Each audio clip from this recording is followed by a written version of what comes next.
and welcome back to the next episode of Like Anime. My name's George, and with me as always is Tony. As always. As always. I mean, is it always, though? I mean, it always has been, but will it always will be? I mean, who's to say? That sentence didn't make sense. Well, it always will Will it be. always will be? Will it always will it be? Will it, Will it always kangaroo? Wallaby. will it always Kangaroo wallaby? Jack. I. Oi. Just let him get it out of his system, guys. I'm trying to do Australian now, and I can't quite do it. I actually changed Siri. I have Apple, you guys, but I changed Siri's voice to an Australian accent. Yeah, I'm on Google, and I have it as an Australian accent as well. Oh, do you? Yeah. I had Siri as a British voice for years, and for some reason recently I changed it to Australian, and it cracks me up every time I hear it. Mm. They're like, "All right, I'll play that song." That's the best I can. The video was all right, I guess. I'm afraid to try and do my Australian accent now. I've been watching Big Brother Australia a lot. So, you should got something in your bag then. Yeah. I what is the phrase I used to get into it? Yeah, that's what always helps. You gotta have. Yeah. Yeah. I'm trying to think. I don't know. Just start talking, I guess. Think of what was that bloke's name? What did that movie in New York with the Crocodile Dundee? Yeah, this is awful. I'm doing terrible. I can hear it. I can hear how bad it is. I know. Well, it's harder when you're on the mic and you have, monitors and, yeah. 4 beers in you. Well, nobody was going to mention that, but you did. And anyway, should we do the whole episode in an accent? I'm hearing a no. I can don't do know where the- that's coming from. I can do my Irish accent probably. I can do. Should be able to do that. I can just fall into that usually. You do that one pretty well. I can do a very Yeah. So cliched Southern accent. welcome to episode 31. We've got 5 shows we're doing for you tonight. We're starting with ODDTAXI. This is episode 12 of 13. Would you like to start us off, George? George. I don't know how to say George in an Irish accent. Yeah. George. That's what it sounds like in my head as I George. say George, but it doesn't sound right when it comes out, Saoirse. George. Saoirse like inertia. George. I don't know. Yeah, I'm not sure either. But yes, I would love to talk about Odd Taxi and just normal accents would be fine. That doesn't sound fun at all. Well, this I mean, you basically dared me to do this, so now you're going to have to put up with it for the rest of the night. I didn't. You basically dared me to do it. I didn't put any money on the table, so. It doesn't matter. I do this for free. All right, well, keep it up there. I'm gonna just go normal. We got the penultimate episode of Chicken. Odd Taxi. And this is a big one. Yeah, quite a bit happens in this. Yeah, and I mean, quite a bit happens in this. I'm just kidding. I'm not going to do that for the whole night. I could, but I'm not going to. several things are resolved in this episode. Not everything, and so that leads into the final episode, which I'm very curious how that's going to play out. But lest we jump ahead of Yeah, ourselves, that pretty much sums it up. Let's move on. we have to dig. We have to dig. All into right, this. all right. So I will say, to kind of set up like the first, probably more than half, but definitely the first half of this episode, Dobu's plan. I mean, we start off with this episode. The plan is we're starting, we're just doing it, we're jumping right into it. Another great thing I love about this show, it's like, But yeah, we've got Yano's plan, we've got Dobu's plan, we've got Odo's plan. Yes, and they all kind of are layered on top of each other. Yeah. But to be honest, up until a certain character named Tanaka shows up in this episode, Dobu's plan goes off without a hitch. Odo's plan, he wanted Imai, the one who won the lottery and has kind of been kidnapped or literally has been kidnapped by Yano. Yeah. He told Imai to, check a second case of the money when they're at the bank. And we know when they're loading it into the car, and Yano kind of beat him to the punch with that. He starts rapping again and going off on, we should check another one, is essentially all he's saying. Yeah. And the polar bear guy, whatever his name is, I keep forgetting. It's in there somewhere. Yeah, well, whatever. That guy, he's he's like, he convinces him. He's like, no, let's not do this here. Let's, we'll deal with it later if there's an issue. And so Yano's okay with that. And so that's really where Odo's plan fell apart. Because, he really wanted, and this episode starts with him being in his car alone, waiting, for everything to unfold, being like, Imai, do the right thing. Do what I told you, check another case. He does not do that. And so things according to Dobu's plan carry out. They leave. Big Daimon is following them. Mm-hmm. And they eventually get pulled over. And then meanwhile, Dobu meets up with Odo, and they're like, all right, you ready? We're going to go kind of creep up on them and wait for things to transpire. And then what? I mean, Yeah, they're waiting like on the other side of the bridge because Dobu has figured out where they're probably going, I guess. And then he gets confirmation from Big Daimon, who tells him, yeah, they're heading towards this bridge or whatever. So they're probably heading towards whatever wharf it is. So he knows roughly where Daimon is pulling them over at. Right. Yeah. They sort of had a contingency, or they had a plan, which one of the contingencies of that plan was if they're going across this bridge, he's supposed to pull them over and then they'll meet them on the other side. So they seem to be heading towards that bridge. So Odo and Dobu go and basically are waiting on the other side of the bridge. Daimon pulls them over and comes up and pretends to be a cop. He is a cop. He is a cop, but he pretends to be like an honest cop. Yeah. It's like, oh, we got word about a bank robbery, and the suspects were driving a black van very similar to this. I noticed there's some cases in the back of your vehicle. I'm gonna need you to show me what's in those cases. And then so they go back and they open the cases, and the first case is just full of money, right? And then what happens? Then they explain basically that, oh yeah, he's a lottery winner and we're just helping him, take his winnings. Yeah. And then Big Daimon says, oh, well, we're going to have to open another case and, make sure. And then they open the other case and it's fake. Like there's bills on top, but underneath is all like newspaper, right? Yeah. And then he's like, well, we're going to need to go back to my car and talk about this. You kid, you can stay here. Just, these two. I'm going to come back to my car. Yeah. Well, actually, I think he tells him, like, you can... Well, at one point, he comes back and tells him that later. Yeah, you can go. Yeah.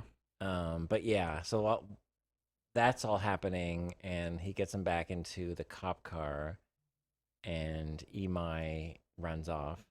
Yep. And then, all of a sudden, the van takes off. Yeah, Dobu jumps in the van and... According to his plan as well. Yeah, that was part of his plan. And then I guess we don't see what happens next, but we find out later what happens next in that situation. But what we see next is Odo and Dobu get back to where Dobu's van is. Well, they transfer the money to the cab, and then they take the cab back to where Dobu's van is waiting. And they only have the one case because only one of them actually the one have that's money. Full of money, right? But I guess what we forgot to mention is that when Dobu first shows up with his black van, he has all the other 9 cases of cash, right? Right, because he had the bank people take care of that for him, yeah. And while Dobu gets a call from Big Daimon, he kind of turns away to talk to him, and Odo slips under presumably Tanaka's tracker, GPS tracker, that had been planted in Odo's taxi. He plants it with the money. And it was planted by... Ishihara, is that her name? Mitsuya. Well, it might have been the doppelganger Mitsuya? No, I thought it was the Calico. It wasn't the Calico that planted it? No. Oh, okay. It was the other one, the one that likes fried chicken. It wasn't Mitsuya, it was Yuki. Yeah, whatever her name is. I don't have it down. Me something Yuki. I've been listening to, so they recently released the full album of Mystery Kiss, which is really just the 2 songs, but they have a whole bunch of different versions of it. Oh, nice. And so they've got like the original version of Nami, I can't say it. Nami Mani Kiss? Yeah. I don't know why I couldn't get that out. Nami Mani Kiss. So they've got that, the normal version. Then they've got one that's called the indie version, where apparently the girl who voices the dead girl is the backup vocalist. Okay. So they've got yeah. Nice. Anyway, and then they've got versions with each of them solo versions, basically. Oh, wow. So each of the all four of them, in fact. So the dead girl, the replacement girl, the calico girl, and the Rui. Anyway. Well, I know Ichimura is the calico. Oh, is that what her name is? Okay. And I know Mitsuya is the original Russian blue or whatever she is. Right. But I don't know the name. It's Yuki not something. Miku, it's Miyu or something like that. I don't know. It's here, and I will find it because I remember that when we were looking at it before, it didn't have Mitsuya on our character sheet. Yeah, Yuki Miya. Yuki Miya. Yuki is her first name. Okay. Miya. So she's the replacement for Mitsuya. Yes. When they started to incorporate masks because she was killed. Yeah, either that or that's don't know who yet. I mean, maybe that's the voice actress's name. I actually don't know. I don't know how to read the sheet that I printed out. Anyway, no, I think that's probably accurate. Okay. But yes, so Odo had moved that GPS tracker from his taxi into the black van that which is a similarly looking van to what Yano had. I don't know if that was intentional on Dobu's part or if they just happened to both get inconspicuous looking black vans. Yeah, or they're very common vans or something, maybe. I don't know. Maybe. And so, yes, so when they returned from getting the soul briefcase, the one remaining briefcase that Yano had, had gotten, not realizing that they were mostly counterfeit. Right. They get back and, oh man, like, they show this scene, like, right as they're about to arrive in the car, I presumably. They show Tanaka, and he's not wearing the mask. His eyes are very wide. It looks like he hasn't slept in about a week. Yeah, and there's this perfect music cue that plays of just this, almost like a dramatic modern trailer, for a AAA movie you would hear, but it's just like, this whole like droning, sort of dissonant sound, and it just works so well. And when I first saw it, I was like, okay, they're leading up to this. Like, this is going to happen eventually. But no, it's like right then. They turn the corner. The van's there. Tanaka's standing right there. And all this stuff plays out. And this was, for me, the best scene of the, maybe one of the best scenes of the show, but one of the best scene of this episode for sure. So very tense. And so Odo pulls up in the taxi. Dobu gets out.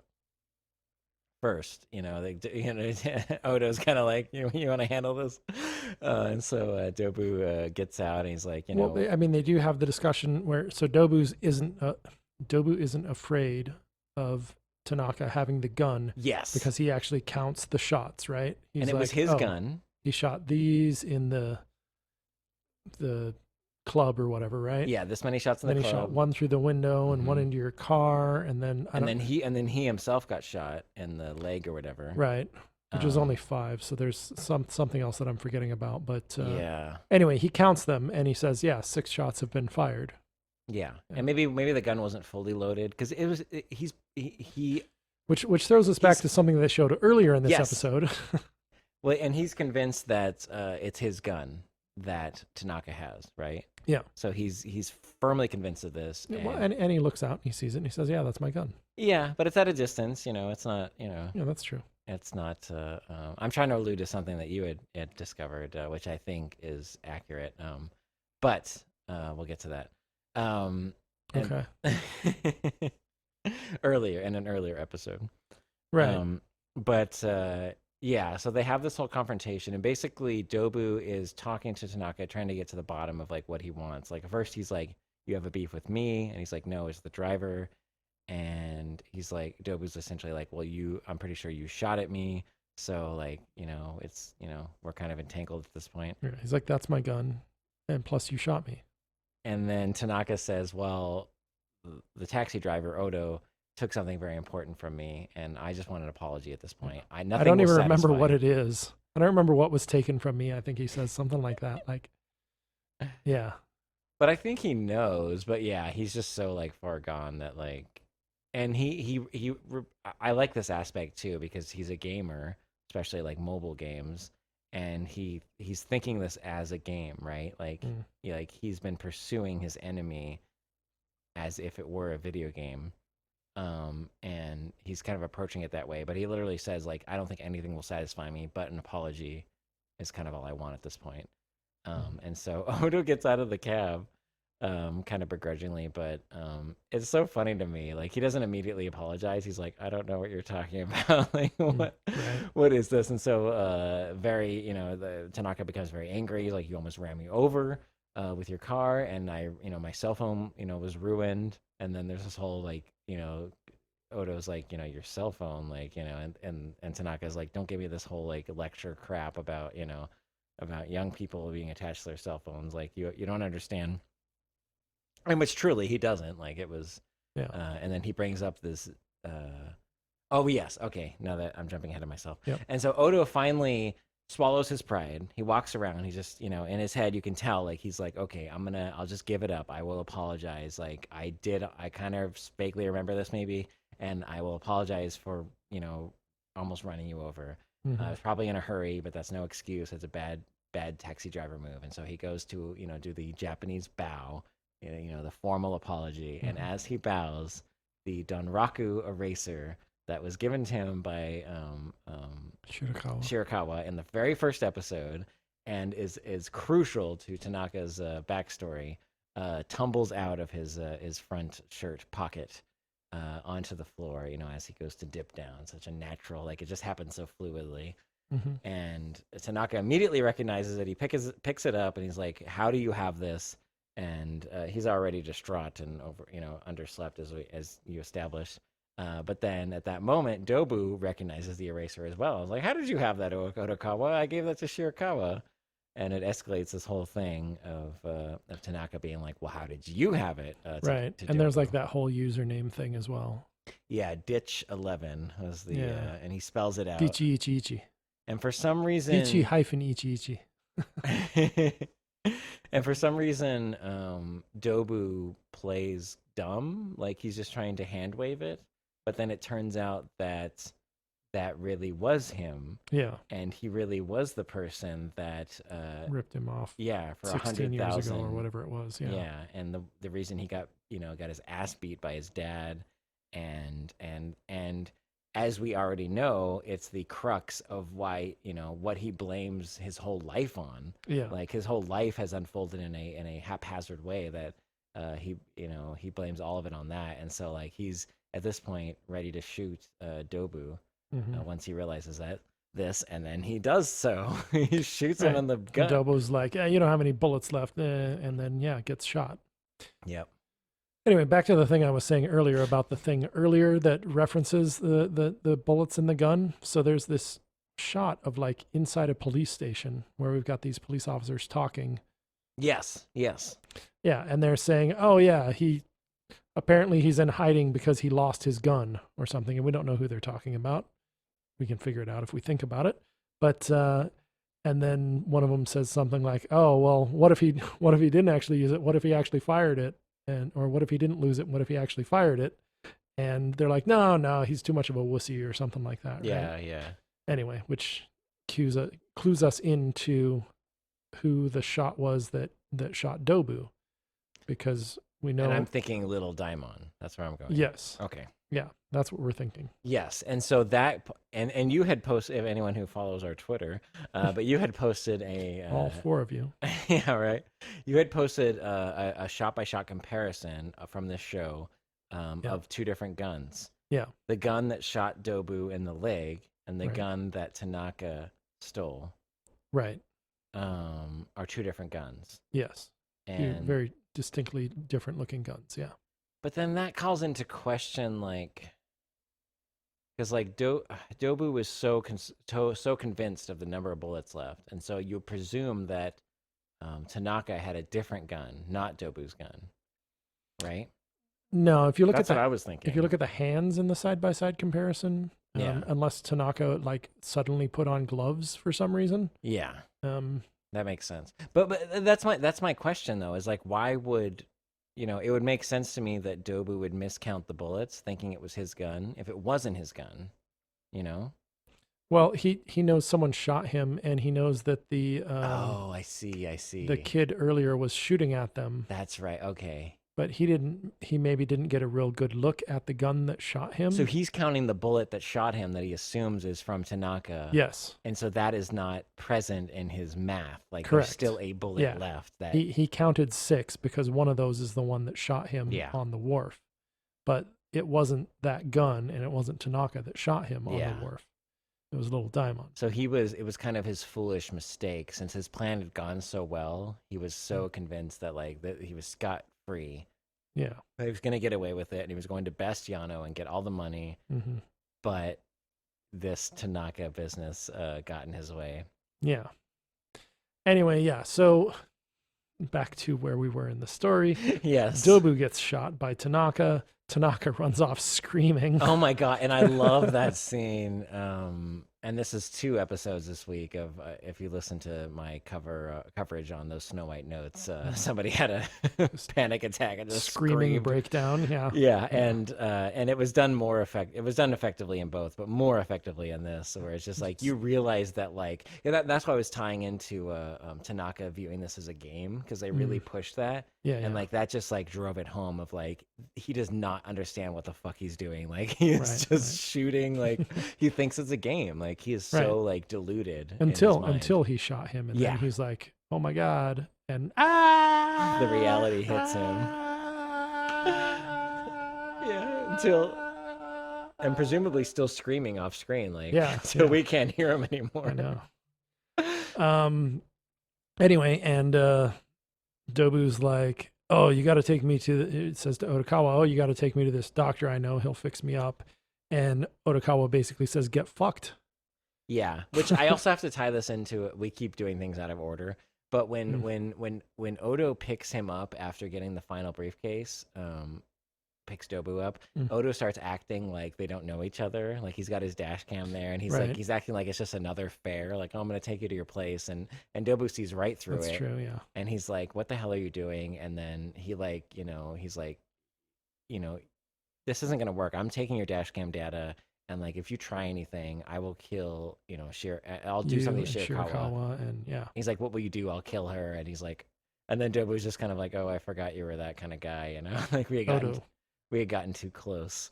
And so, this all culminates in when Dobu's dying. Otokawa's just like, "Well, you had it coming, and I'm out," essentially. Yeah, go to a normal hospital. And then Otokawa digs around in Dobu's pockets, finds the keys to the van, puts them under the van, and then calls Tanaka and says, "Hey, Imai. Where are you?"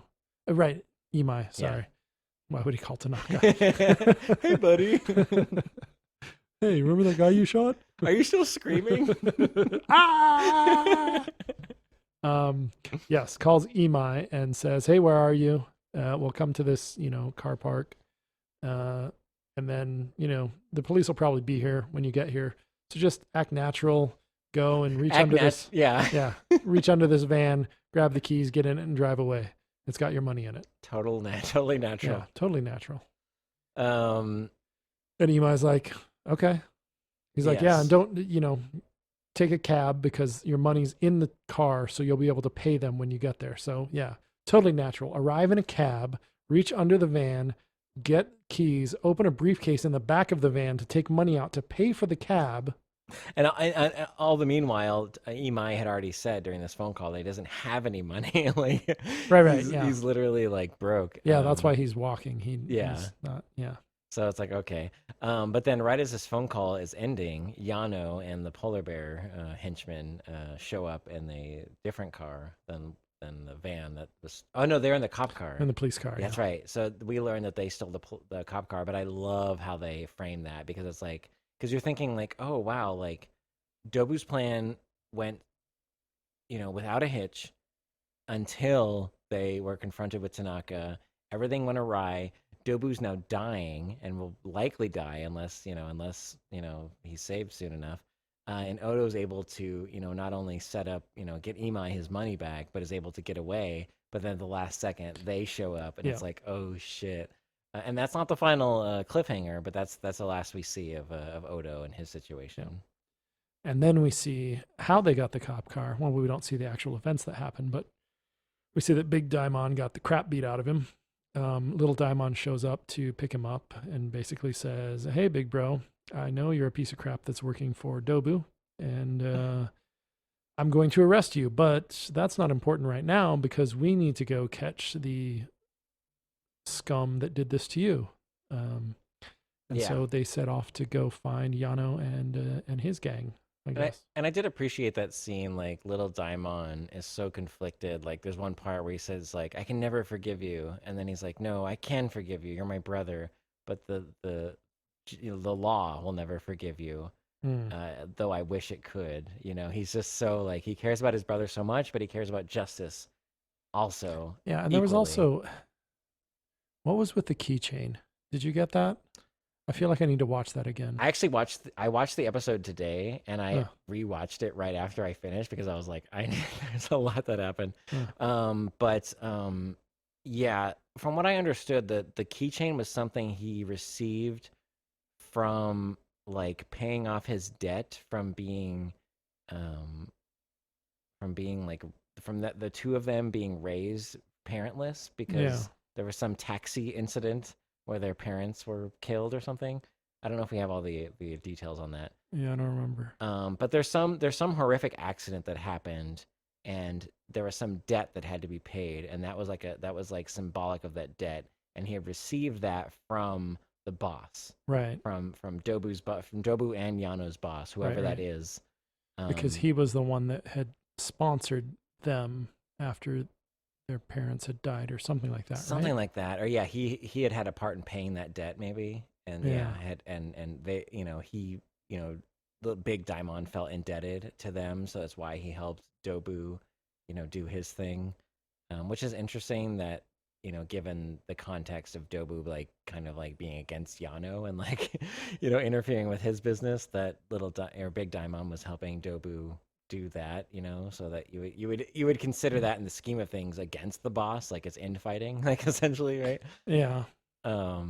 But yeah, so that's what I got from that. So it was like, he was like, I didn't want to tell you that because, tell my brother that because, your strong sense of justice, you wouldn't forgive me, and here we are. And but yeah, like you said, it ends with, little Daimon helping big Daimon up and being like, we're gonna go get this guy. Let's go get Yano. Yeah. Let's do this. And so that's the cliffhanger. I did want to mention a couple things because that whole scene, like, we were just kind of explaining everything that happened, but, like, that whole scene with Dobu, once the Donraku eraser falls out, I love it because, that whole scene is so intense. But then when we get to the kernel of the truth that Dobu really was that person that conned him out of the money, we're not only getting, like, resolution of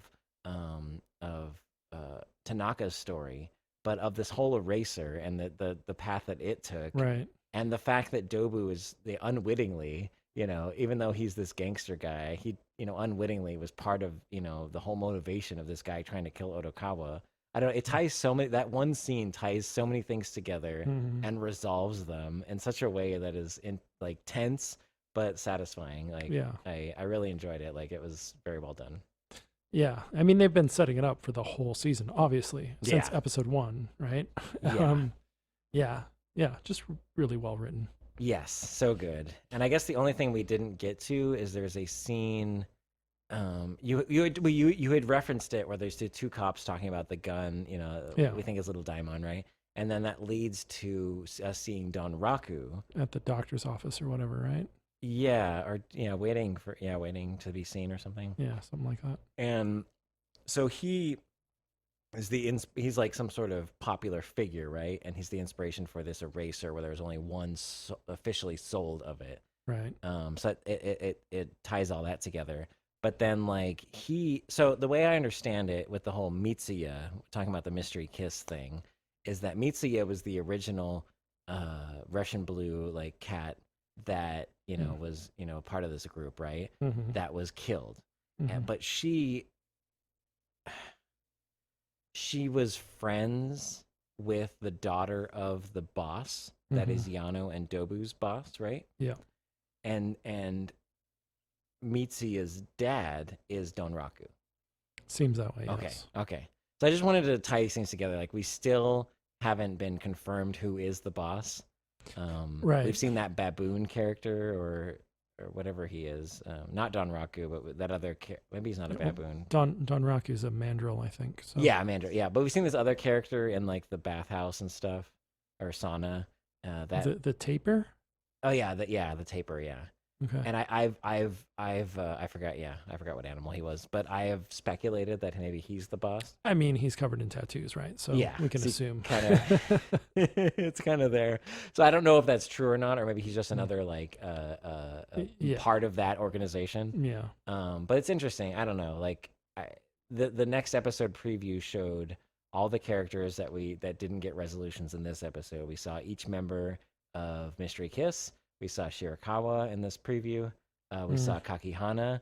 So I'm very curious, like what the heck's gonna happen, like in this next one. Like how I mean, we have one episode left, but like there's still loose ends that need to be resolved. What else was that I just thought of? Oh yeah, you said you were talking about Donraku, and I remembered that during the scene with Tanaka and Odo and Dobu, there's some discussion about Donraku being friends with the boss, and that's essentially how Dobu explains he got the eraser. I got it from the boss.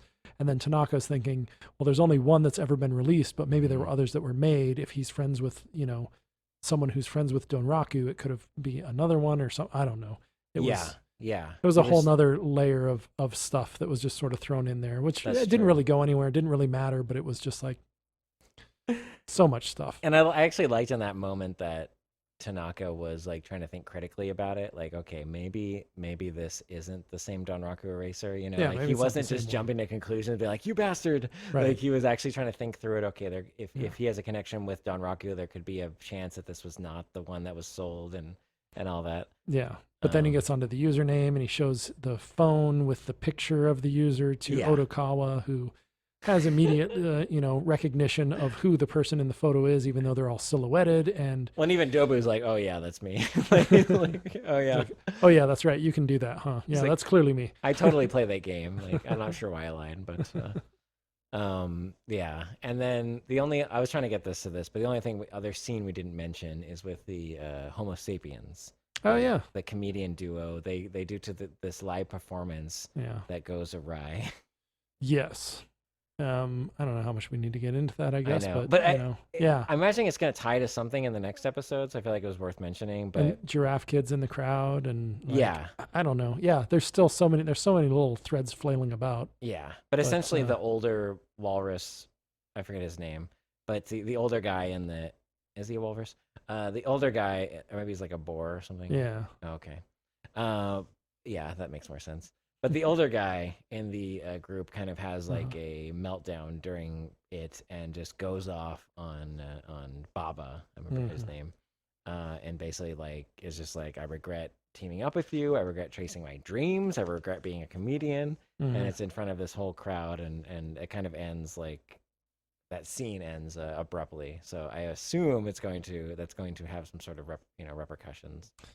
Yeah, how that relates to everything, I don't know. Yeah, speculation. We've got one episode left. Like, there's a lot left out there waiting to come together, and I have faith that they can do it. But I think there might still be some things that are not completely resolved. Like, they might tie in a little bit, but they're, Well, it's like with the Shirakawa thing. Like we were really hung up on, like, the last time we saw her, she just somehow knew where Odokawa was, even though it was like in a very remote spot of a like construction site. Right. And so it's like stuff like that. Is that going to be resolved? Like, yeah, I want to have faith in this show that it's enough episodes ago that we've probably forgotten about it by now. So probably not, but maybe, I don't know. I bring it up regardless, but I don't know. Like, there's so many ways it could still go, and that's what I love about this show. Is like it's been so entertaining and fun watching, and so the last episode is. Yeah, I'm trying to think of what they could do in the last episode that would make this bad. Like, how would it end badly? Yeah, I mean, I guess they could all get together and just have a picnic, and like, there's no like that tension. Sounds nice, though. I mean, yeah, it sounds peaceful, but kind of off-brand for this show. Well, maybe a little. But I really truly feel like they have a concrete roadmap of what they're doing, and so I have complete faith. I would be shocked if they somehow fumble this finale. Yeah, I can't imagine it either. That's what I was trying to think of, like what they could do that would really ruin it. But yeah, Yeah. you're right. They could just totally do a powder episode and like, Like the beach episode. yeah, right. Umi dayo. Let's break open some watermelons, Gallagher style. Sounds great. But yeah, it's gonna, yeah.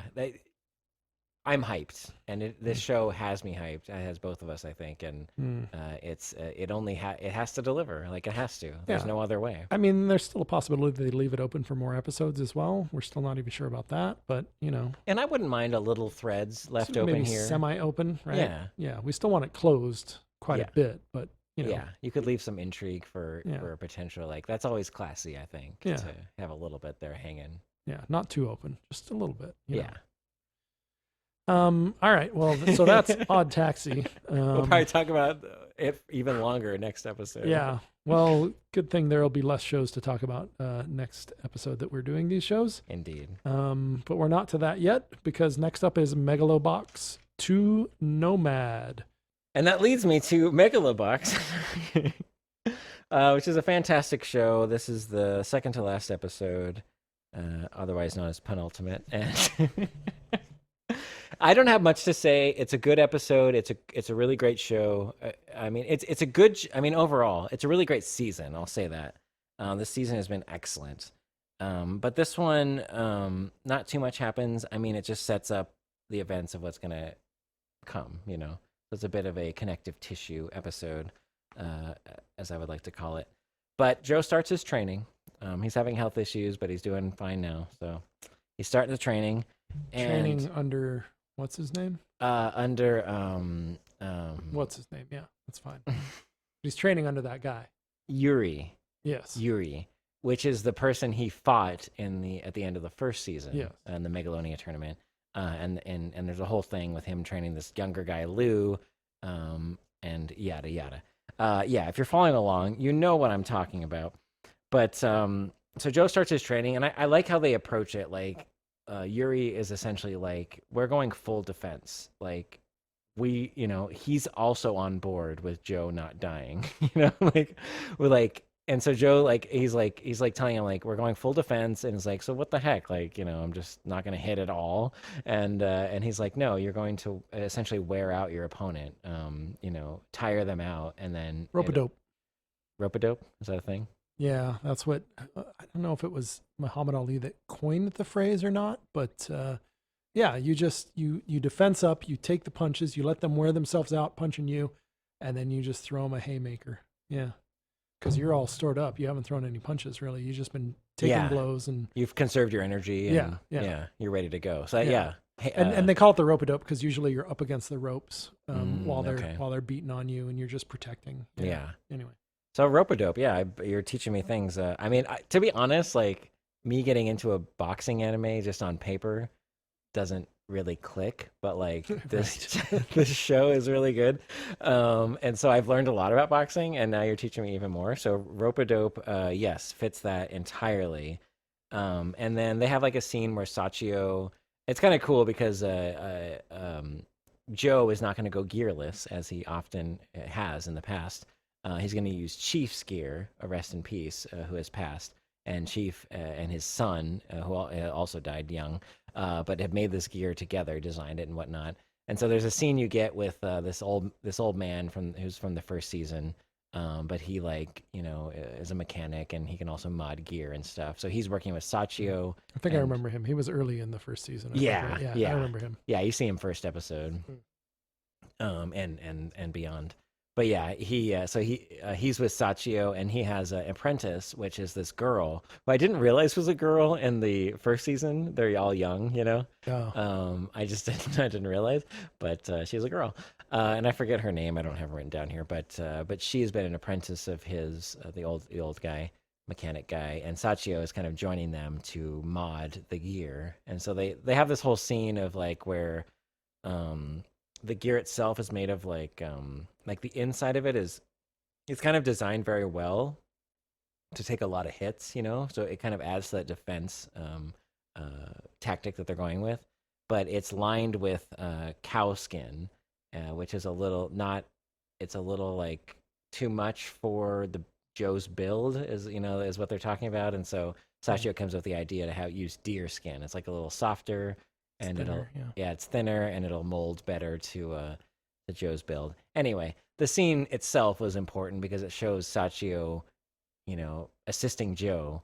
Although Joe isn't in this scene, but it's for Joe, So it's like it's done so well, I think, in the sense that like, he's not going to be so obviously helping Joe at this moment in front of him.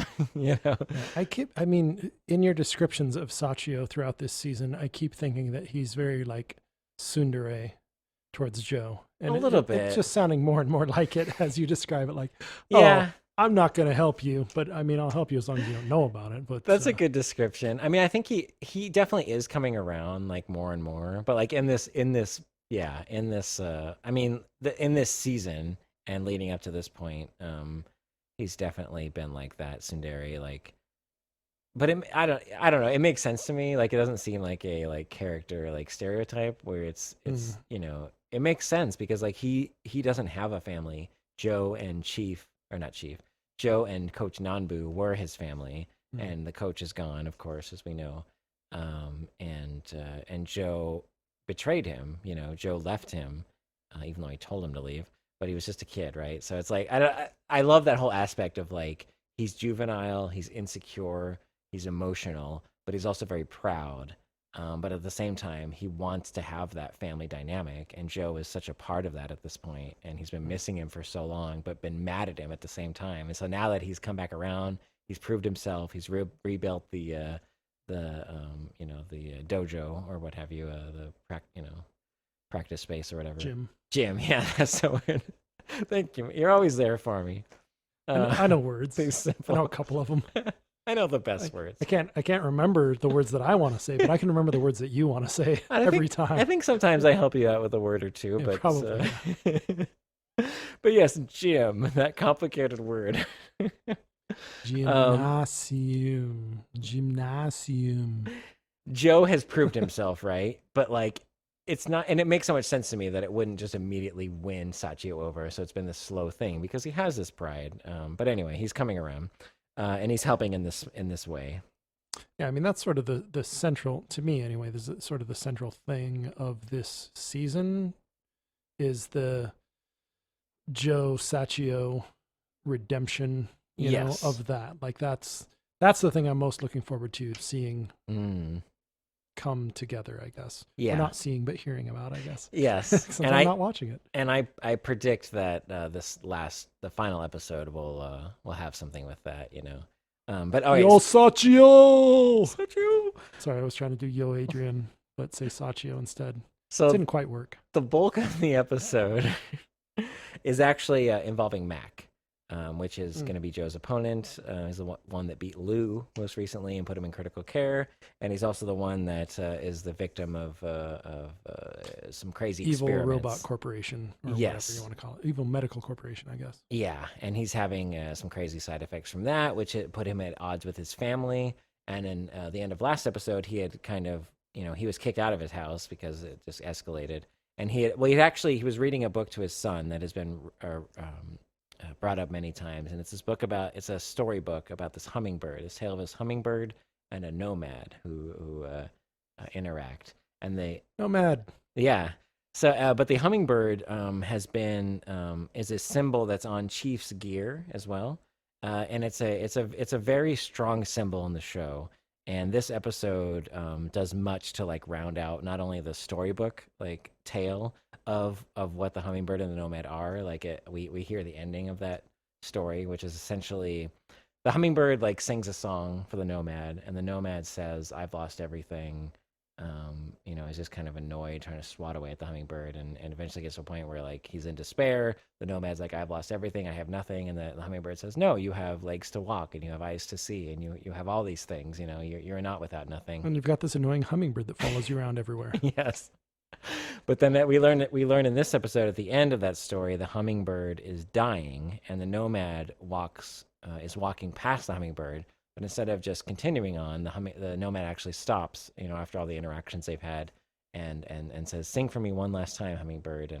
And the hummingbird Well, they have I forget what happened in the order in which they happened, but the hummingbird they have one last interaction of like the nomad saying like, all right, I can walk, I have my legs, I have my sight, and I have all these like basic functions, but outside of that I've lost everything, the people I love, my community, everything.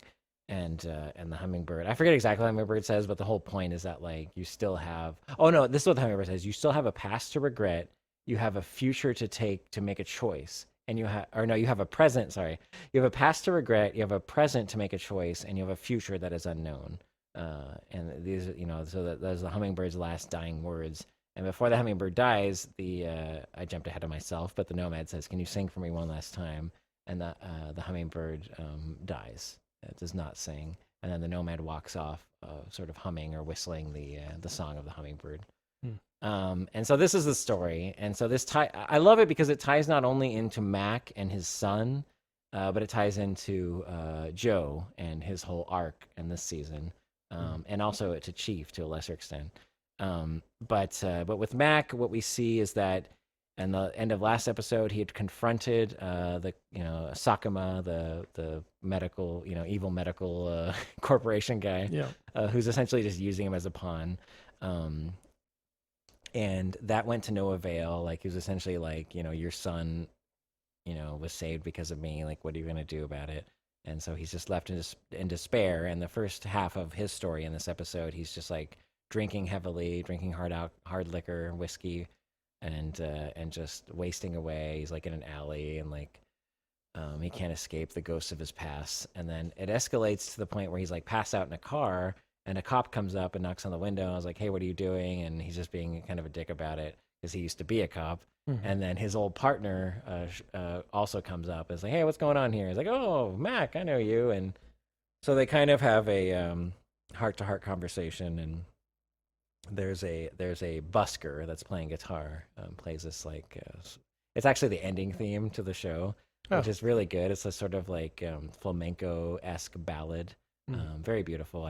Mabanua does the soundtrack for both seasons of Megalobox, and I can't wait for this season to be released on Spotify. It's so good. But anyway, in context of this scene, he hears this song kind of amidst talking to these cops and reminiscing and whatnot, and they're telling him like, "You're a hero, and we look up to you and all this," and he's just like, "Yeah, whatever."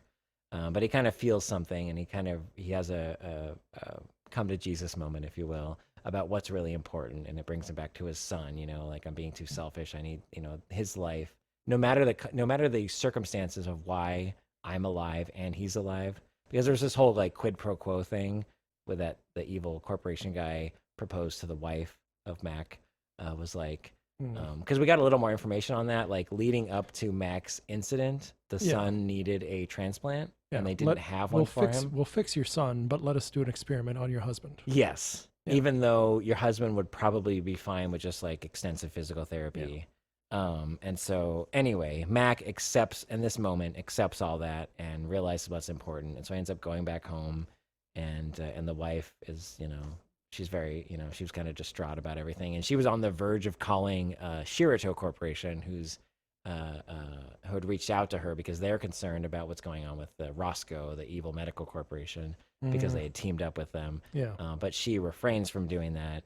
And Matt comes home, and it's like, everything's kind of better, even though he's still has, seemingly he's still going to have his outbursts and stuff. But anyway, and then this leads up to the match.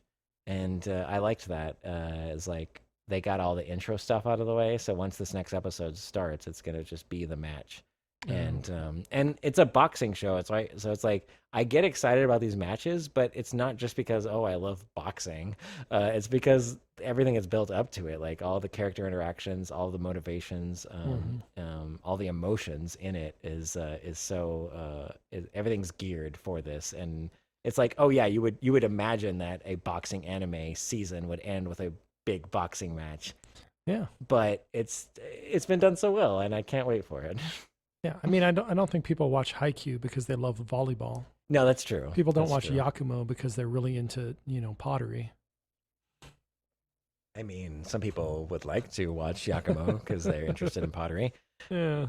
But it's more about the characters. Yes, of course, And of course. some of those shows do really well with their character development, and some not as much. And some do well with the character development and incorporate it very nicely into whatever the hobby or sport or like, backdrop is of it. Yeah. And to me, Megalobox, especially this season, has done that spectacularly. Like I'm so invested. I care so much. And it's been heightened from the first season. So I couldn't ask for more. Like, I love it. Yeah. Speaking of care so much, the opposite yeah, this is a nice. is about to come down. At least we started this podcast on 2 high notes. Now we can. What do we got? Now we're gonna poop on Higehiro. After being rejected, I shaved and took in a high school runaway. All right, so last episode, Seijo and her brother and Yoshida all go back to Hokkaido,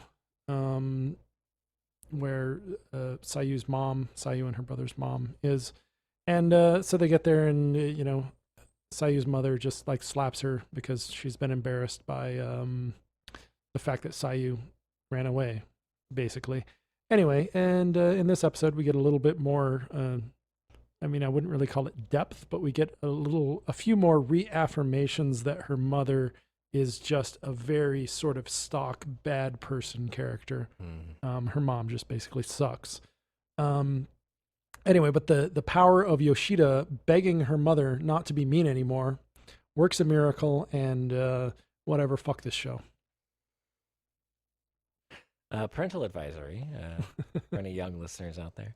Unfortunate. I mean, I've been listening to you talk about the show each week, and it's kind of been on a very slow and steady decline. Accelerated. Yeah, recently, It's logarithmic. But I'm just thinking about like over the course of this whole season, you've I started off like kind of lukewarm on it, maybe. Like it was like I wasn't sure about it when I first started it. It was like it was okay, and like the concept was interesting enough, and I wanted to see how it was going. I was worried that they were going to do things that I didn't want them to do, and they didn't do those things. And then it got a little bit better, and we actually got some actual character drama, and like the interactions between the characters were actually pretty great. And then it started pouring on this really fake melodrama crap, and that's what they've been doing for the last several episodes. And it's gone from like a 5 in the beginning to a 6 for a little while, and then back down to a 5. And now it's like to a 4 and maybe even a 3 by the time I watch the next episode, which I was going to say that I'm dropping this show, but I went on the internet and read spoilers posted by people that have read the light novels. So I know how it's going to end, but I'm curious if the anime, how the anime parallels that, if that's going to be exactly the same or not. So I'm going to watch the last episode, despite the fact that this show is garbage. You're gonna have to hate watch it. Yeah, I mean, I'm just hoping. I think, yeah. I mean, I'm gonna hate watch it because what I'm hoping for is that I can't say it because it's spoilers. Yeah. But it's something you've been dreading since the beginning. That's even saying too much, I think. But then it's too obvious, right? I mean.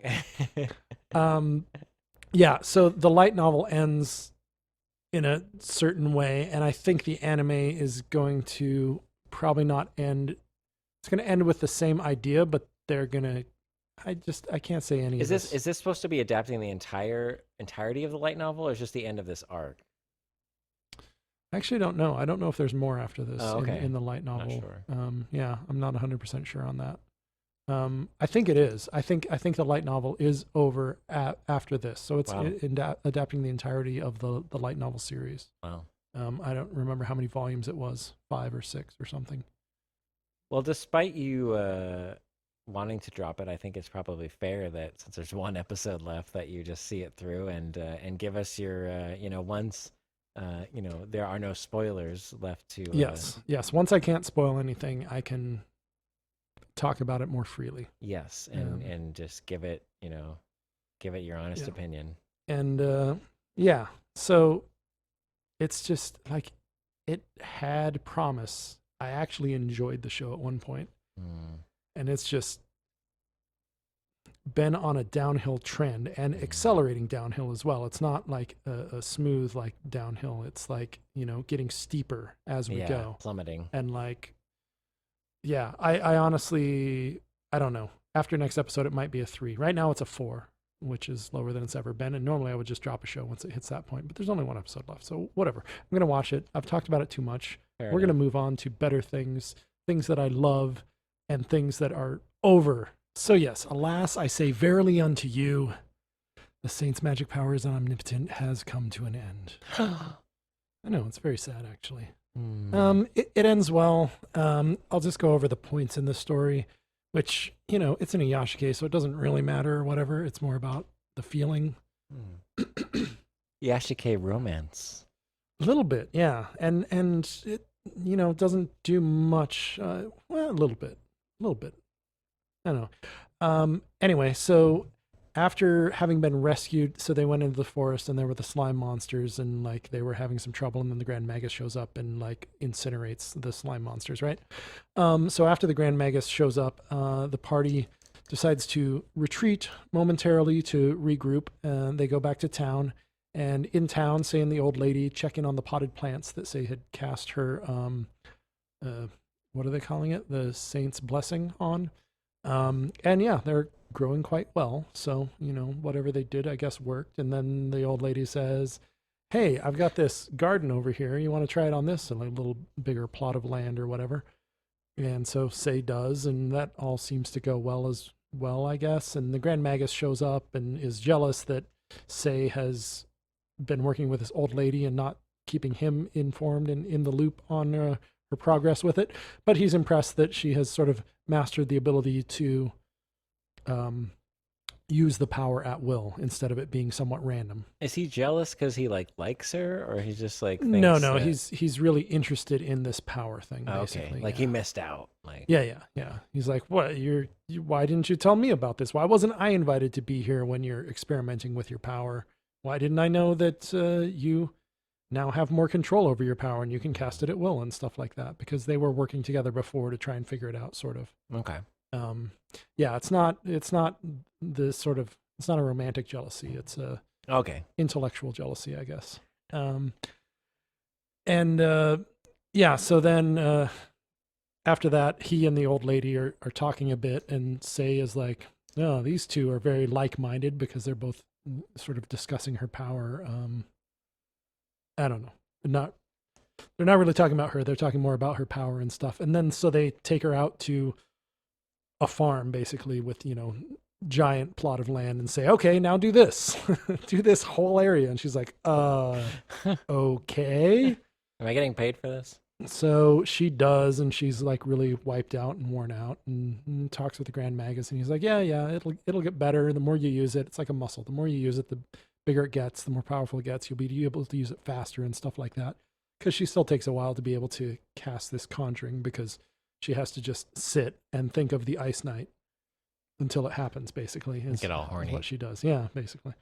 No, it's love, George. Oh, love. Sorry. I have to confuse sex and love. Many people do, I think. Anyway, so after that, the knights and everyone head back into the forest to attempt to locate the source of the monsters and the slimes and stuff like that. It's this thing they call miasma, I think. It's like this sort of dark force or whatever that settles into the lands. And anyway, the Saint's magic power can wipe it out. And so they go out in search of it so that they can wipe it out using Sei's magic power. And when they find it, they're kind of on the back foot, surrounded by slimes attacking them from every direction. And the Grand Magus has kind of been holding back, because before the fight, Sei was like, don't use your like super ultimate fire move because you'll start a forest fire. But anyway, they're on their back foot. So what does he have to do? He has to use his super powerful fire. Just big start a forest fire. Flames coming out of the ground everywhere. And yeah, he does start a forest fire, but it gives Sei enough time to activate her conjuring, her what did I call it? The Saint's Blessing thing. Oh, okay. And she's able to wipe out the swamp, and it also puts out the forest fire and everything. But the forest is already, like half burnt and destroyed because of all the fighting that's going on and this big fire thing. And Sei sort of feels bad and wants to fix things. So she, summons it forth again to essentially heal the forest. And she does. And the forest like regrows like trees and everything just like regrows the way it was before. And then she passes out because she used way too much magic power doing that. And then she awakes and finds the Ice Knight is carrying her. And, we get a sweet little tender moment there, I guess. Have they kissed? No. Oh, okay. And she still hasn't even really admitted that she has feelings for him. Like that's sort of a thing they play with, is like she's using her love for him to cast this saint's blessing thing, but she still doesn't want to tell him that because I don't know why. She's just afraid to admit her feelings, even though it's very clear that he's into her too. And that's the greatest, like they've been doing this for decades with TV shows and everything else, right? Like, yeah, he's very clearly into her. She's very clearly into him, but neither of them is sure about it. So we get that conflict in the middle, right? Well, it's like will they, won't they kind of thing. Yeah. And it's well done in this, sort of like, oh, that's a dated reference. Moonlighting, if anyone's seen that show. I loved it as a youth, which is weird that I was watching that at the age that I was when that show came out. But you don't know that one? I know of it, but there's some actor that debuted in that. Bruce Willis. Oh, okay, Bruce Willis. Yes. I don't think it was necessarily his debut, but it was one of the big things he did. Yeah. He had done like Hudson Hawk before that, I think. But no idea what that is. It's a movie. Anyway, Bruce Willis is in that, and some other people too. But anyway, it's at the beginning, it's a whole will they, won't they sort of thing. It's obvious that they're into each other, and they milk that as much as they can, and then after a while I don't know why I'm talking about that show. Let's get back to the Saint's Magic Power, where it's like a will they, won't they sort of thing, and they milk that as long as they can. And the anime form of that is most works by Rumiko Takahashi, which we talked about. Ranma 1/2. There's Inuyasha. There's Mai Sanikoku. There's Urusei Yatsura. They all have that will they, won't they, where it never commits. And it provides that drama and that tension, but not the release. Yeah. And, some are more well done than others. I'm not going to comment on any Rumiko stuff that maybe doesn't meet my standard. But this one I think is well done, and the counterplay between them is cute and sweet, I think. It did it for you. Yeah. I really like this show. Anyway, let's see. Where was I? She casts her blessing, fires burn, regrows the forest. But then she passes out. Carried back to town. And then back in town, basically we get saying goodbye to the old lady as they prepare to return to the capital. And then it's the end, roll credits. And then like post credits, you see her and the Ice Knight standing on a hill, sort of overlooking the capital city, which is where they're going back to.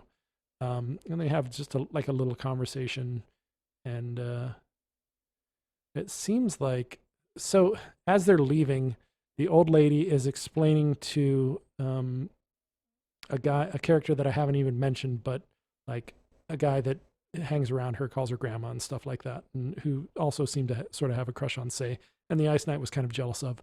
I didn't mention any of that because it wasn't really that important, because I knew that wasn't going to happen. It wasn't going anywhere. Anyway, she says to him, yes, it's, her magic power is great and wonderful, but it's a power that we all have inside of us, because the saint's magic power is love. So she says that like first. Oh, okay. And then in this scene between the Ice Knight and Sei, they're talking about like their future, and like there'll be more expeditions, and sort of like leaving it open for maybe doing more of it or something, right? And then she says something like, well, there's something else I have to tell you. The saint's magic power is, and then we don't hear what she says. We see her lips move. Yeah, maybe that's what she did. Maybe she's omnipotent. She had the titular line and she got robbed. But yeah, we see her lips move, but we don't see what it is.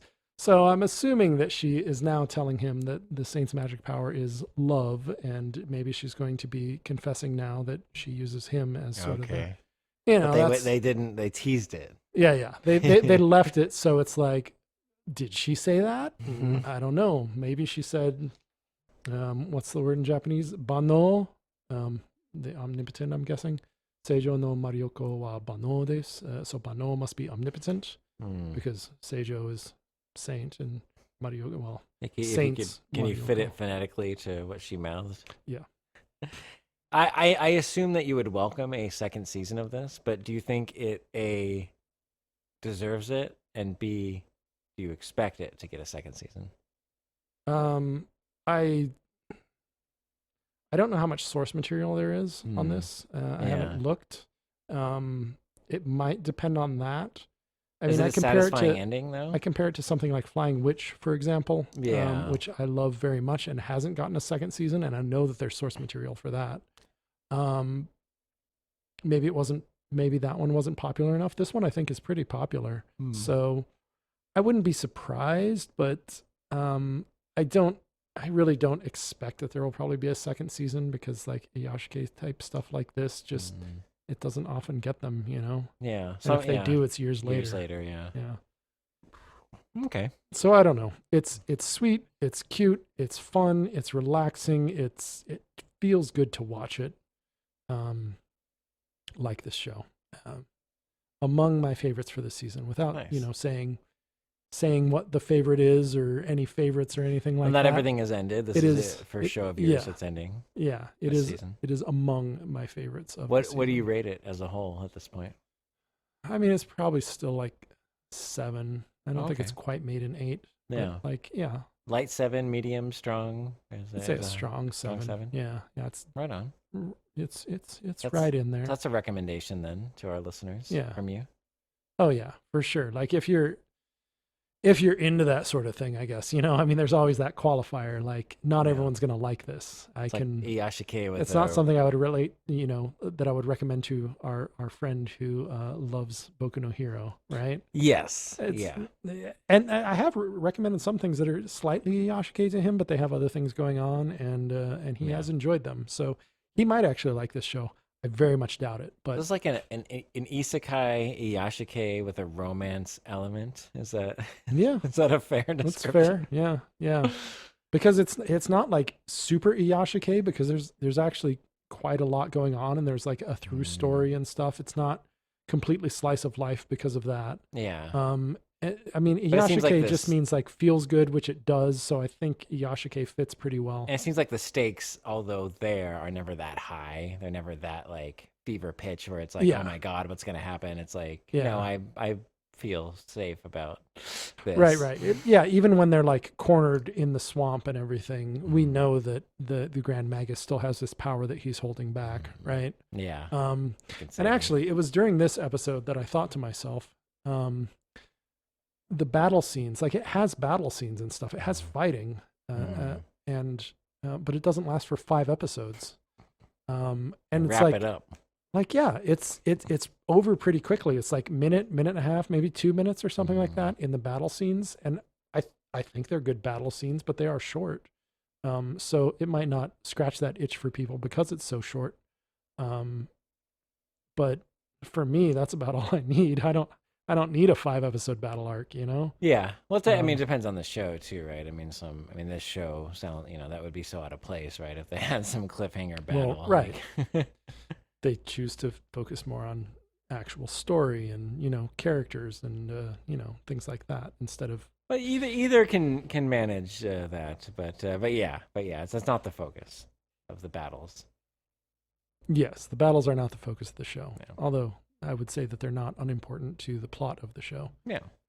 They're serviceable, but not, But yeah, they're not the main focus where you have to have them last for 5 episodes. Otherwise, you don't have a show. You keep taking hits at My Hero, but there's plenty of. I didn't say anything about My Hero. I didn't even mention it. Yeah, I know. It's just contextually, but.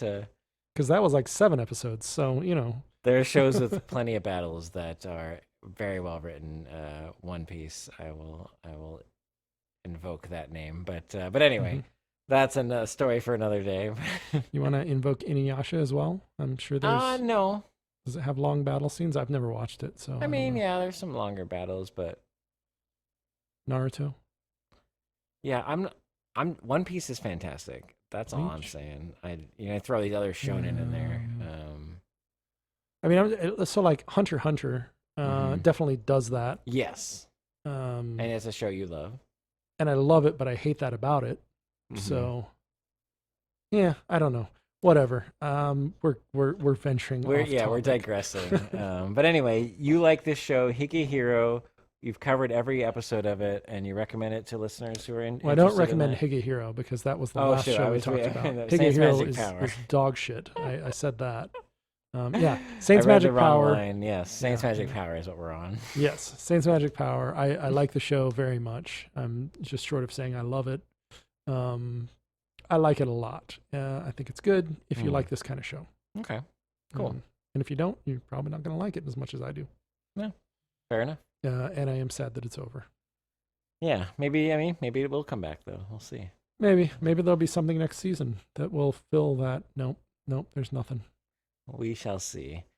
I don't know. I guess Sunny Boy could be. Sunny Boy. I mean, that's my most anticipated. Aquatope is definitely slice of life. Maybe a Yashike. It's got like a dramatic relationship element seemingly going on there. But we're venturing into spoilers for our what we're watching episodes. So we're watching both of those. I'll tell you that.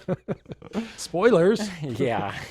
So we have such a probably not a surprise if you know us and you look such at an ardent fan base. It's going to pick up on that. Anyway, so let's move on to your eternity. To my eternity. Yeah. This is our last show we're covering, and this one is not ending soon. It has a very bizarre 20-episode run. Yeah, it's a weird number. Yeah, so we're getting it to episode 11. The next episode will be like the natural end of a season. 12 or 13. I mean, with the number, yeah. But then we're getting like 7 or 8 more episodes, and then it's over. Yeah, I'm just guessing that the way the arcs lined up, it just didn't work out in. I mean, actually, they must have a roadmap, right? With that Yeah. sort of odd episode run. I mean, they've been when I was reading the manga alongside watching it, they've been pretty true and dead on to it. So yeah. I'm sure they have a path pretty well laid out for what they're doing, and they probably were like, well, we can make it. I mean, I don't know, like what's the last big change we had? I guess this time skip, right? So yeah, I mean, so they could have made it 10 episodes. Or if we're continuing on past 10 episodes, then it's going to have to be 20. So, 20. I mean, I'm guessing that's what they decided. They must have plotted it out. For whatever reason. So, yeah. That being said, I feel mixed about this episode. I liked a lot of it. And I was let down by the end of it. Okay. But it sounds very similar to the notes that I have, which is that it was a very nice, peaceful episode. It honestly felt like it was sort of wrapping up, Yes, I thought we were gonna. Okay, so we've had. Here's the thing with this show: is like seemingly the conceit is this alien in quotes, being Fushi, being an impartial presence on Earth, learning about the life forms that live on Earth. Humans being the most, primary ones, right? And so a lot of humans. Yeah, lots of humans. We've talked about that, like him, like experiencing the human condition, learning about, what it is to be human. And they delve into it in this episode a little bit. Yes, for sure. And then we learn with this time skip that's a 3-year time skip, which seems. Was it 3? Okay. Well, yeah, that's what's. I was thinking 4 last week when we talked about it. I think I said 4. But yeah, I was thinking 4 or 5. Like 3 seems not that long to me, given how buff, how ripped Gugu gets.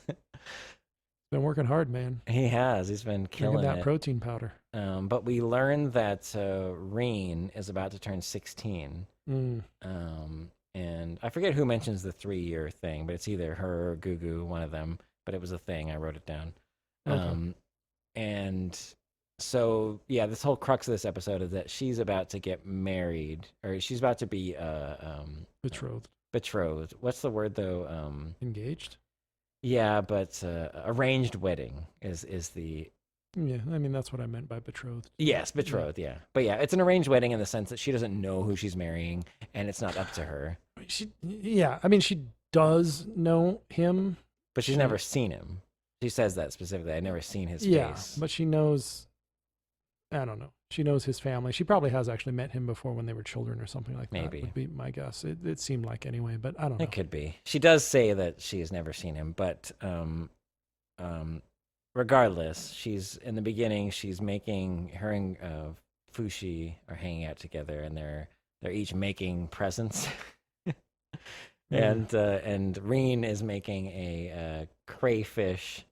Well, yeah, she asks Fushi, what is Gugu like? Yeah. And he says, crayfish. And so she makes this really cute crayfish, like sort of looks like felt or cloth, but it's like this sort of mask for him. Yeah. And then I was disappointed with that. That never pays off. She never actually gives him that. Yet. She might still. Yeah. But then at the same time, I thought it was worth mentioning, but Fushi is making, he explains, he's making it for Luis Buzman, making His name isn't Luis. making an armpit sweat rag. Yeah, sweat rag for wiping the sweat out of your armpits. Is that a thing? I don't know. Okay. So I'm like, what, you don't have one? I've got like 3 at my house. They stink to high heaven, I tell you. I should wash them sometime. Well, I'm glad it's not a thing, because it cracked me up, because he explains it to Rin, and she's like, okay, what he's making. And then when Boozman shows up and he gives it to him, he just walks up and said, I made a present for you. And Boozman's like, oh, is it a sweat rag for my armpits? Like, he gets it immediately. He totally understands. It's so awesome. But anyway, that whole scene sets up, because Rin is telling Fushi about the arranged marriage and how she's not happy with that. And her plan is to have a boyfriend, essentially, like have someone that, like, a solid, like, something to contest this arranged marriage, right? Mm-hmm. Like some relationship. And so Fushi, as we learn, he is not transformed in these past 3 years. Mm-hmm. And he has, because of that, he has, I guess, just by virtue of not transforming, he has, like, begun to emulate the aging process, and he's grown with Gugu, and he's kind of been in step with him in that, in that sort of maturation. Yeah, and it's said that he does that for that reason, so that he would also grow old with Gugu, basically. Yeah. And I don't know if that's consciously, but that's like what he wanted. He wanted to be with Gugu and, like, spend time with him and bond and whatnot. But anyway, Fushi has grown a little bit, and so he's able to pick up on cues and stuff. And so while Rin is telling him this, he surmises, like, oh, you mean you're going to confess your love to Gugu, or you're going, is this, you're in love with Gugu, and he kind of spills the beans, like, Gugu loves you, and even though he had already drunkenly said that. At first, it seemed like she was trying to get Fushi to be her boyfriend. That's kind of what I got, but then I didn't get that, because she kept asking questions about Gugu, like, what is Gugu like, and that's true. My birthday's coming up. Do you think Gugu's gonna come? And like, she was so into Gugu that I didn't really go there. Yeah, but but I can't fault you for that, because initially, like, when she first met Fushi, she was all about Fushi and, like, was so into him and, like, wanted to work there because of him. Yeah, but she was also running away from home at that time, and so she needed a place to stay, so that complicates it. But anyway, and so the next scene is Gugu's brother shows up finally. Yeah. And he random scene. And 3 years ago, which was the last episode, Gugu had his whole thing where he was, away from Buzman and all that, and was kind of rejected, based on everything that happened, was kind of staying away from them, and he ran into his brother drunken in an alley, or maybe not drunken, but being he was thrown out of a bar or opium den or something. Yeah, he was at least all fucked up and not didn't have his wits about him. And Gugu saw him, noticed it was his brother, took pity on him, gave him the ring that Rin had given him that is supposedly worth a lot. Mm-hmm. And as he was walking away, his brother reached out to him, was like, my brother, and he's like, no, I'm not your brother, and he left. I have no brother. And so his brother finally tracks him down after 3 years, and Gugu, of course, meets him with disdain and frustration, a lot of emotions, and rejects him, essentially. And his brother's like, I still want to carry on this dream of having a mansion, and I have a job now, and I'm doing okay, but Gugu says, essentially, F you, get out of here. Yeah. And so he gives the ring Or no, he doesn't give the ring to Gugu, but later he brings it to Buzman for some reason. Well, no, he tries to give the ring to Gugu, and Gugu slaps it out of his hand. Yeah. And then I remember him going to the door. He goes and he picks it up. His brother picks it up after Gugu leaves. And then he goes to Buzman and says, hey, I wanted to give this to Gugu, but he won't accept it from me or whatever or something. So, and Reen is right there, and so she sees the ring, recognizes it as her own, and remembers this boy in the market that she had taken pity on, who had found her dog and repaid him with this ring. With this ring that she hated. It was worth a lot of money. Because of her issues with her parents and all that. Green. She doesn't like green. Yeah, green. She still wears it. Here. I ain't going green.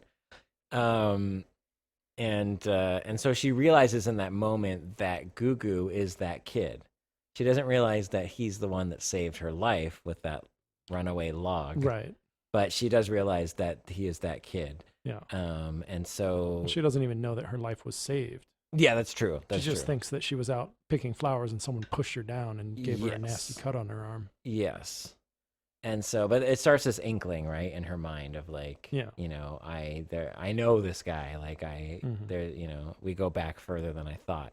And so there's a scene where she's trying to put Gugu's like sleeping out in the grass, and she tries to put the ring on his finger and wakes him up, and then they have this whole confrontation where she's like, "You love me, right? You told me you love me, and like I'm to be married soon, and my birthday's coming, and I want you to be there." And he's like, "What are you talking about? I don't remember that.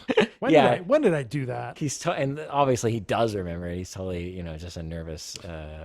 No, I don't think he does. I don't know. I disagree. Because when Boozman comes out, he's like, "Oh yeah, liquor, it'll do that to you. You know, you'll forget." He does say that. Well, I believe that maybe he doesn't remember confessing his love. I'll agree with you on that. Yeah. But he totally, in that moment, is acting like coy about his feelings for her. Because he does clearly love her. Right. But maybe he doesn't remember confessing his love, so I'll give you that. Because he was, like dangerously close to like alcohol intoxication. I don't know how he was not passed out. Yeah, or like he should have maybe died. Not that I want him to die, but he's probably going to. Yeah, he's got a fatty liver. I'll tell you that. But anyway, so this all leads to Fushi and Gugu setting off to go to the birthday party. Yeah, and Fushi brings a bunch of potatoes. I don't know, what's his gift? Vegetables. Yeah, vegetables and potatoes. But they have purple potatoes, which I guess are a thing. Yams, yeah. Okay, yams. And on the way, Fushi's like, you know, you're supposed to bring a gift. And I was told, Buzman told me, or whoever, Pioran, or someone told me I got to bring a gift. And so where's your gift for Reen? He's like, oh, I'm gonna get it on the way. And so he goes and he gets a dream bellflower, as they call it. Which I googled. Bellflowers are of course a thing, but a dream bellflower, as far as I could find, I did a bit of research on it. It's not a specific genus of bellflower. Maybe you need to Google the Japanese name. Maybe when I googled dream bellflower, To Your Eternity came up like the first like 10 results, and then I googled specifically, or I searched within Wikipedia dream bellflower because a lot of the bellflowers have like, you know, different names that they're known by, and nothing came up. But yeah, maybe the Japanese, blah, blah, blah. Maybe. So it could refer to some specific rare breed of bellflower. Some isekai, otherworld thing, you know? Yeah, that could be too. Who knows? But anyway, it's a purple bellflower. And so, of course, Gugu remembers her picking these flowers the day that he saved her, even though she doesn't know that she was saved. But it was a traumatic experience for both of them, but for her as well. And but he somehow remembers it despite a log falling on his head moments later. That's true. But, you know. And I guess it's just because he remembers her so much, and I don't know. Yeah. He loves her or whatever. So he gets her one single, not a bouquet, but just a single flower. He's not a rich man. Yeah, that's true. And they go to the party, and it's this whole hubbub, and it's a lot of affluent, members of society, right? So like, he stands out. He's wearing this. Buzman makes him this fancy new helmet, which can do like fire breathing. Got like a flint built into it, so when the helmet like shuts, it creates a spark so that he can blow his booze out, which apparently he still has the booze thing in him. Yes, because he wants to have it, and any time that this the tree monster might the attack. knockers, I think they're yes, called, right? Tommy knockers. I wanted No, it's just knockers. But I looked up Tommy knockers, and they're also known as knockers. Oh. And it's a Welsh, originates from a Welsh mining tale of pranksters. They would pull pranks, these Tommy knockers, or knockers as they're called. But I thought when I said knockers, I immediately thought Tommy knockers. And I know you're. I thought toots. Oh, did you? Knockers. Well, I know you're a Stephen King fan, so I thought of you. Yes. But maybe think of the Stephen King thing, and so I had to look up Tommy knockers. I was like, oh, it's this whole like Welsh, folk tale kind of thing. And they're also called knockers. So I just had to throw that out there. But yes, these. You know what else were all called knockers? I'm assuming. Sorry. I haven't felt a woman's touch in over a decade, so no, it hasn't been quite that long. Really? Approaching a decade. Oh, okay. But anyway, that's a story for another time. But no, okay, so yeah, he's been on guard for these knockers, as they call them, the tree monster, which I'm still disappointed we don't know much about. But anyway, so they go to the thing, and he gets the flower, and they're there, and there's stuff, Gugu's stuff in his face, and Reen comes up and like, oh, she's all, nervous. I'm glad you're here. And then he's like, oh, so about the other day, he wants to confront about what she was saying. And she's like, oh, all nervous and trying to change the subject. And then he gives her the gift of the flower. And this is where I kind of took issue with it, because it's like, the whole party, it's like one of those, there's a scene in the Weird Al movie UHF where it's in a busy office building, all these phones are ringing, and then somebody says something outrageous and all the phones stop ringing. It was kind of one of those scenes of like everyone just stops like agape of like, I can't believe you gave her this flower that she was picking on the day that she had that incident, of which she was just fine. Like I was just so like flabbergasted of like why everyone in this party would care, and not only care but also know these details about this specific flower. Yeah. But specifically the mom, which okay, that makes sense, but she was like, how could you do that? And it's this whole like dramatic thing of like, how could you give this flower? But anyway, I can forgive it because it's all in service of awakening in her these this inkling that Gugu had more to do with that day than she realized. And so it all escalates eventually. Takes a little while to get there, but yeah. Yeah, there's this whole scene of, her being like, it's okay, you got me this flower, it's fine. And then, one of the maids is like, do you want me to destroy it? And then meanwhile, some guy at the party is like, screw you with your mask, that's rude. And he like pushes them into a fountain. And Reen has to go and meet her betrothed. Oh, yes, the betrothed shows up. And he seems cute, honestly. I've nothing against him, but. Yeah, we don't really know much about him. Yeah, we weren't given any characterization of him, but yeah, he seemed cute. He wasn't like he wasn't hideously disfigured by a log falling on his head and having to wear a mask. He wasn't disfigured, nor was he like a cocky like jerk or anything. He was just like, hey, I'm here, I'm a guy, and I'm cute. I'm just saying there was no like air to him about like, oh, I am this, Yeah, he wasn't a bad guy. He wasn't a good guy. He was just a person that existed. He was just a guy. Yeah, was there. But anyway, there's a scene where, after that, where Gugu is like, I'm just gonna, Fushi, have fun, enjoy yourself. I'm gonna be outside, I can't be in here anymore. And so it leads to a scene of Reen, finding him out there and being like, you're leaving already?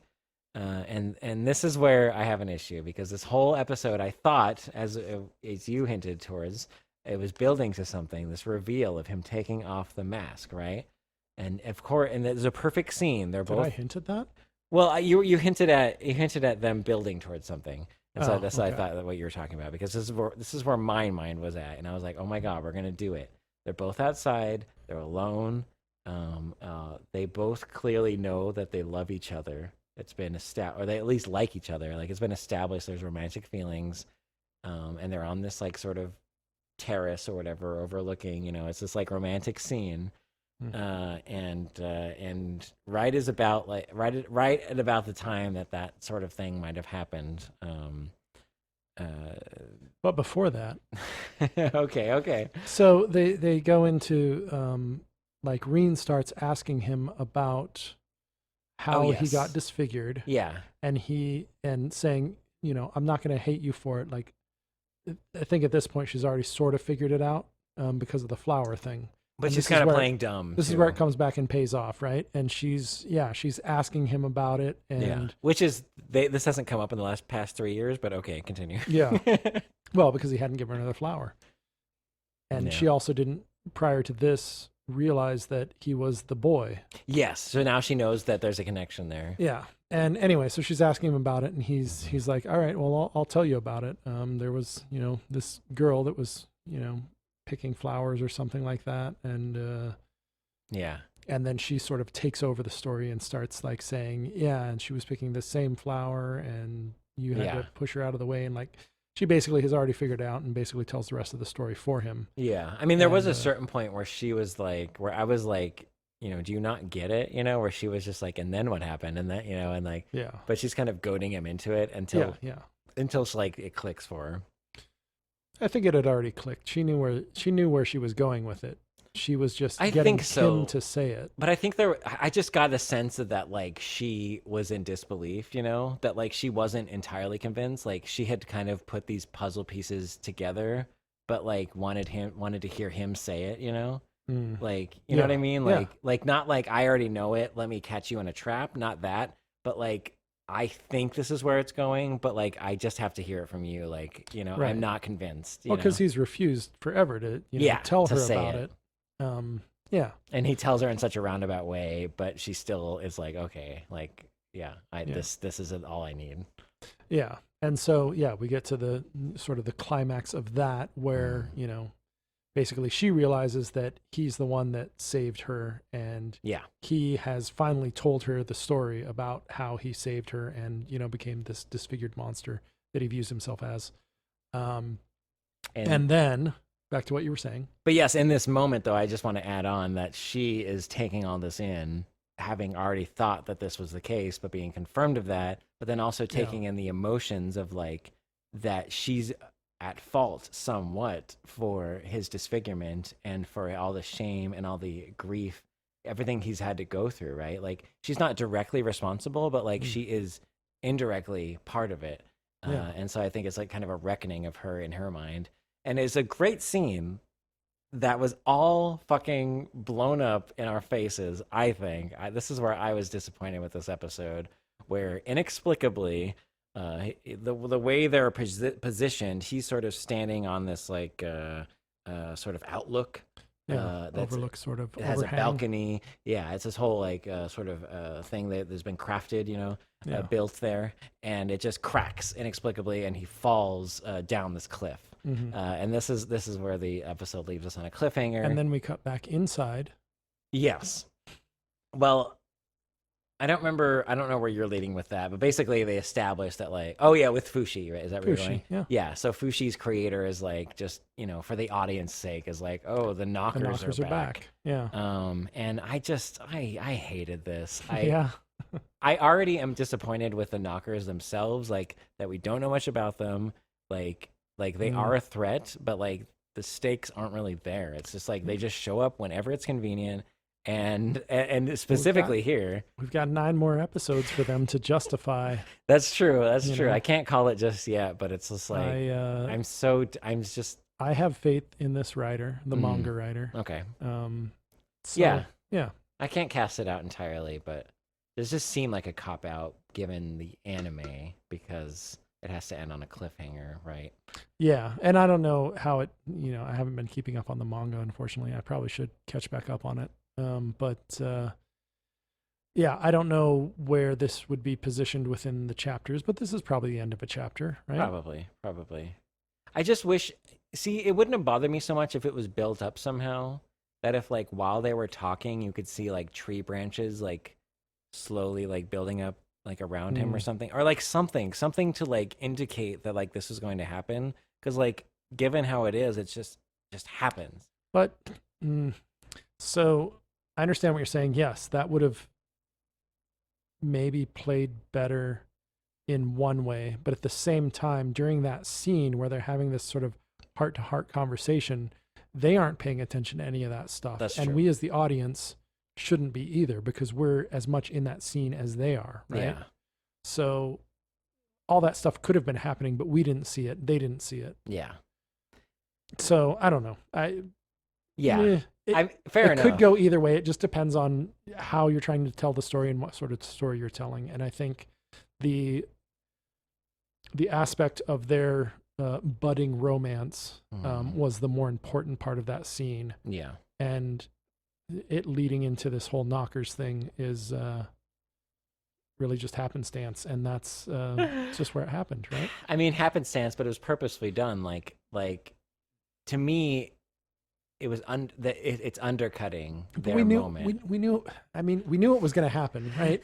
It's been set up. We knew that they were coming back, and that it was going to be a problem again. And even earlier in the episode, oh God, old man said something. Well, he has like a heart-to-heart moment with Gugu, and he personally starts to feel really emotional about like him as a son and just seeing him grow and change. And yeah, and he's talking about, oh, I'm such an old man now, and it makes me sad to know that I'm going to die before he does. Yeah, and that's sort of like a foreshadowing of like Gugu dying, I think, you know. That could be. Which I don't think he's going to from this, but he is going to die at some point, I think. But I think it's, if he dies before his face is revealed to Reen, I view it as a cop-out. I view it as a non-committal narrative. Depends on how choice. they do it. It's wait true. And see how they That's do true. it. But just based on like how they built it up in this episode, like I feel like if they don't follow through with that, it's like I don't see I don't see what your I don't want to say obsession, but your desire to have him reveal his mutilated face to Reen. I don't understand why that exists. Well, it's because of the show itself. Because originally, like I was kind of hint at, the show, the premise of the show is about Fushi, right? Yeah. But now they with this time skip and all this stuff, like, and leading up with his birthday and stuff in this episode, like they've completely shifted the focus. Yeah, they did the same thing. Care about these characters. They did the same thing with March, if you recall. But they did it to better effect. Like they didn't leave it on this like I don't know. I don't know. I guess maybe they're going for this whole despair, like human despair angle again. I mean, there were cliffhangers in the March saga as well. That's true. I don't know. I don't have the same problems with it that you do. I just find it highly convenient that these knockers or whatever would show up 3 years after at this precise moment. It's like, why? Like there's no impetus that I've seen that they've established so far, right, that they would care about Gugu and Reen's, relationship. So like you said, it's happenstance. Right. And I'm having trouble with that happenstance. Well, we don't know yet. Yeah. Yeah. That's sort of the point, I guess. I'm just describing where I'm at. Like I like this episode. It was just the ending that I felt like completely undercut what it was going for. And if maybe they had built up these knockers, such a weird thing to say now that you've introduced the breast angle, but these Tommy knockers, if they would have built them up a little more and given them like some weight to them, Sorry. some heft. I need some heft on these knockers. I can't. I don't think I can do this with a straight face anymore. I'm really not trying to make a pun here. I legitimately mean it. I know, but as soon as you said it, my mind just went. If they would have justified these knockers, this almost sounds like fan service. But that's where I'm at. And like you said, maybe this next episode or like we have this weird episode count of this run, 20 episodes. Yeah. So it's like, I'm not calling it. I'm not saying I'm done with the show. Like, I'm clearly going to keep watching it, but I have to be critical for me of where I was at watching this. Like, it was not satisfying at all. And so there's a lot of weight on this next episode for me of, like, how they're going to carry it forward here. Like, what the real point is. Because I felt a disconnect between this Trey monster and everything else that's been going on. So I'm hoping they tie it together in some way that's satisfying. That's all. Yeah. Like I say, I have faith in the writer, the original manga writer, and actually in the adaptation as well, which has been pretty true from, what I've read of the manga. Yeah. to the point that I read in the manga, it's been basically identical. So, yeah, I mean, yeah, we're not done with Gugu yet. Yeah. Despite this sort of cliffhanger, because if we were, then wouldn't it just end here? Yeah, and I don't think that either. I don't think that like Gugu's dead now or anything. Right. Because clearly they set up the whole thing of he's ready to battle again. Like he's got a lot stronger, and if anything, he's more ready to battle than Fushi is.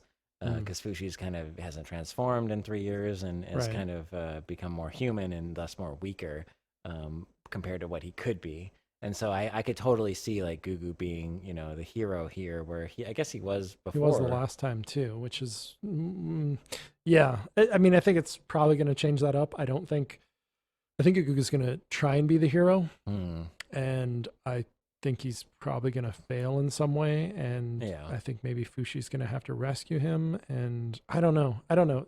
There's lots of ways it could go, yeah. And like I said, I'm not giving up on this. I'm not trying to be that harsh where it's like I completely failed or anything, but it was just a choice that I'm questioning, and I'm very curious where it's gonna go. And I don't know. That's my criticism. I just sort of have faith that they will justify it together in some way. Yeah, And I feel like whatever reason that particular cliff at that particular time, it's not like they were going after Gugu or Rin. It's, as you said, like, why would they be targeting them? They wouldn't. They're after Fushi.